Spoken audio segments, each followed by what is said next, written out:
Ay, hindi din nga pala siya grade 4 naman. Kasi tingnan mo, oh, pag si Sir Manny din yung GL natin, di ba gumagaan lahat?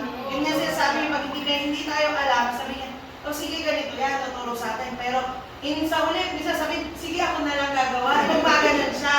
Pero okay. So ngayon, dahil nga aalis ka, pinasa mo kay Ma'am Hani. E ganun din ang ginagawa ni Ma'am Hani. Uy, hindi na.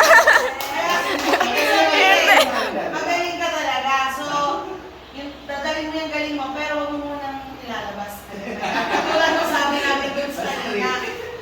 I-enjoy mo muna yung pag-aalaga mo. Kasi pag napagod ka sa school, mahirap kang mag-alaga sa nanay mo. So, petiks-petiks mo na sa school, ibongga mo kay nanay.